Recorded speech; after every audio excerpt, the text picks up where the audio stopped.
Zuckerberg কি বিশ্বাসঘাতক, তাও আবার নিজেরই দেশের বিরুদ্ধে? হ্যাঁ, এরকমই সাংঘাতিক অভিযোগ উঠেছে মেটার মালিক মার্ক জুকারবার্গের বিরুদ্ধে। তুলেছে মেটারই এক প্রাক্তন উচ্চপদস্থ কর্মী। তার বক্তব্য, জুকারবার্গ মুখে দেশপ্রেমের কথা বলেন আর কাজের বেলা চীনের কথায় নাচেন। ভালো চান আমেরিকার নয়, চীনেরই। সাংঘাতিক অভিযোগ, দেখুন। দেশপ্রেমের আবরণে মোড়া অথচ ভিতরে চীনার স্বার্থ রক্ষার ছক।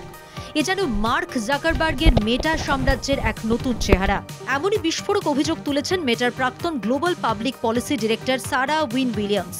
7 বছর ধরে প্রতিষ্ঠানটির উঁচু মহলে কাজ করার পর অবশেষে মার্কিন সেনেটের বিচার বিভাগীয় উপকমিটির শুনানিতে মুখ খুললেন তিনি। তার বক্তব্যে ধরা পড়েছে এক গভীর অসন্তোষ।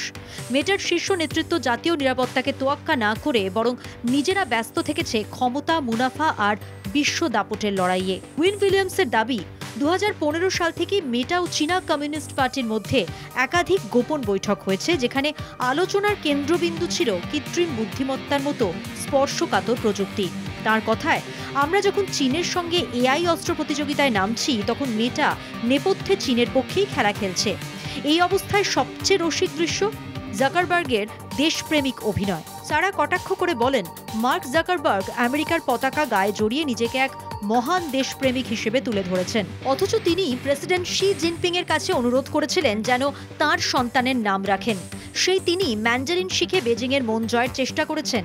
উল্লেখযোগ্য অভিযোগগুলির মধ্যে অন্যতম চীনা সরকারের ইচ্ছায় মার্কিন মাটিতে থাকা চীনা ভিন্ন মত অবলম্বী ধনকুবের গুয়ো ওয়েনগুইয়ের ফেসবুক অ্যাকাউন্ট সরিয়ে দেওয়া।